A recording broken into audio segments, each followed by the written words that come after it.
এখন শুনবেন আজকের গুরুত্বপূর্ণ খবরের শিরোনাম। সার্বভৌমত্ব রক্ষায় প্রস্তুত আমাদের সাহসী সশস্ত্র বাহিনী, জানিয়েছেন পাকিস্তানের প্রধানমন্ত্রী।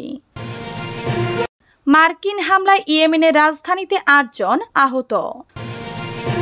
কুরস্ক পূর্ণ দখলের দাবি রাশিয়ার, ইউক্রেন বলছে লড়াই চলছে।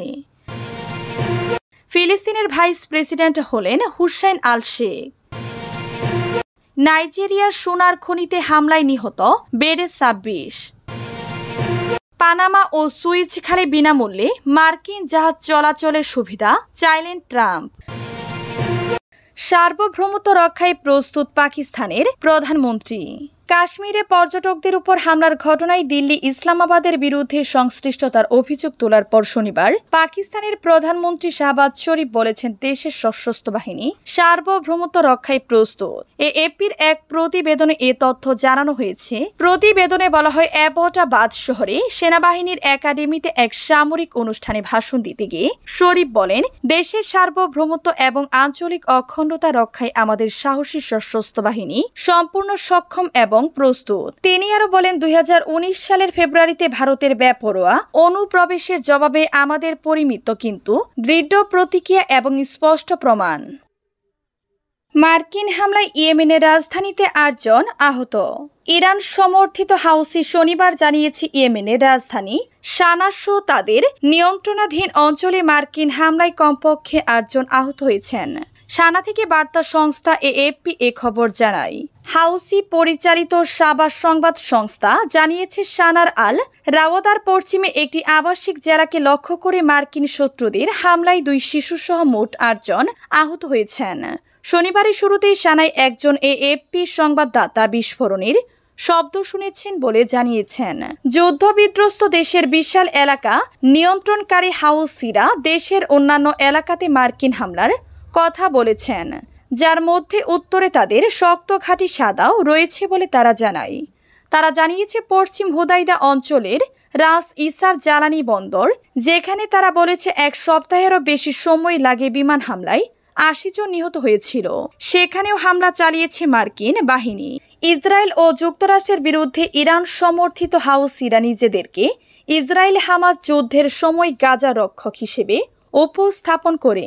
তারা নিয়মিতভাবে ইসরায়েল এবং লোহিত সাগরের গুরুত্বপূর্ণ বাণিজ্য রুটে চলাচলকারী পণ্যবাহী জাহাজগুলিতে ক্ষেপণাস্ত্র এবং ড্রোন হামলা চালিয়েছে। মার্কিন সামরিক বাহিনী ২০২৪ সালের জানুয়ারি থেকে তাদের অবস্থানগুলিতে আক্রমণ চালিয়ে আসছে। তারা বলেছে, তারা ইরান সমর্থিত হাউসি সন্ত্রাসীদের আক্রমণ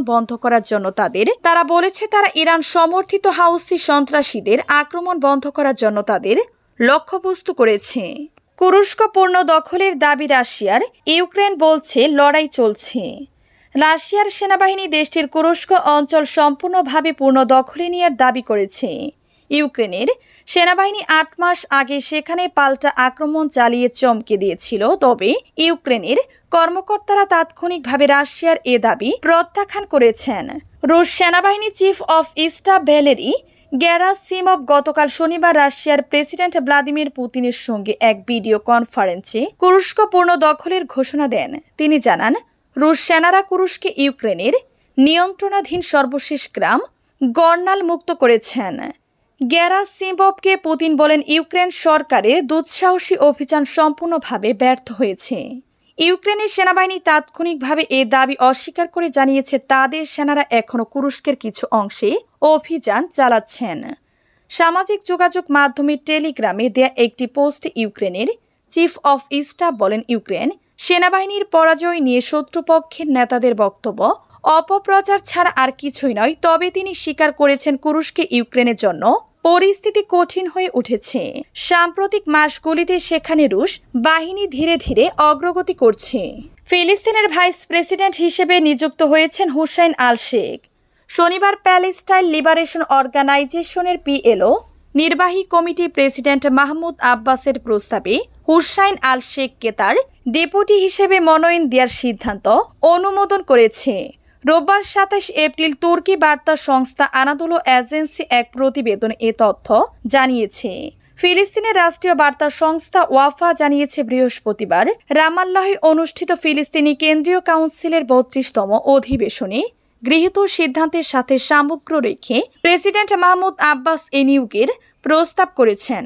মাহমুদ আব্বাস আরও ঘোষণা করেন, সব ফিলিস্তিনি রাজনৈতিক দলকে নিয়ে একটি ব্যাপক জাতীয় সংলাপ শুরু করা হবে। এতে পিএলও নির্বাহী কমিটি ও ফাতাহ কেন্দ্রীয় কমিটির সদস্যরা নেতৃত্ব দিবেন। সুসংহত করা এবং দলগুলোর মধ্যে সমঝোতা অর্জন করা। পিএলও নির্বাহী কমিটি আগামী শনিবার আবার বৈঠকে বসবেন। সেখানে নতুন সেক্রেটারি জেনারেল নির্বাচন করা হবে। এছাড়াও বৈঠকে আব্বাস ইসরায়েলি কর্মকাণ্ড বন্ধের লক্ষ্যে আসন্ন রাজনৈতিক পরিকল্পনাগুলোর কথা জানান। এ সময় তিনি জোর দিয়ে বলেন, পশ্চিম তীর ও গাজায় ইসরায়েলি দখলদারিত্ব বন্ধ করা, মানবিক ও চিকিৎসা সহায়তার প্রবেশ ত্বরান্বিত করা এবং গাজায় পূর্ণ ফিলিস্তিনি প্রশাসনিক কর্তৃত্ব প্রতিষ্ঠা এখন জরুরি। নাইজেরিয়ার সোনার খনিতে হামলায় নিহত বেড়ে ২৬। নাইজেরিয়ার উত্তর পশ্চিম অঞ্চলে একটি সোনার খনি এলাকায় বন্দুকধারীদের হামলায় নিহত সংখ্যা বেড়ে ২৬ জনে দাঁড়িয়েছে। অ্যামনেস্টি ইন্টারন্যাশনাল বার্তা সংস্থা এএফপিকে এ তথ্য জানিয়েছে। এএফপি জানায়, অ্যামনেস্টির নাইজেরিয়ার কান্ট্রি ডিরেক্টর ঈশা সানুসি বলেন, হামলার সময় পালিয়ে যাওয়ার চেষ্টাকালে বেশিরভাগ গ্রামবাসী হতাহত হয়েছেন। খনি ইউনিয়নের কর্মকর্তা ইয়াহায়া আদামু গুবিরাওয়া এএফপিকে বলেন, বৃহস্পতিবার জামফারা রাজ্যের মারু স্থানীয় সরকার এলাকার গুবিরাওয়ার চালি গ্রামে ভারী বন্দুক ব্যবহার করে ডাকাতরা ওই হামলা চালায়। পুলিশ হামলার বিষয়টি নিশ্চিত করেছে, তবে তারা এখনও তদন্ত করছে বলে জানিয়েছে।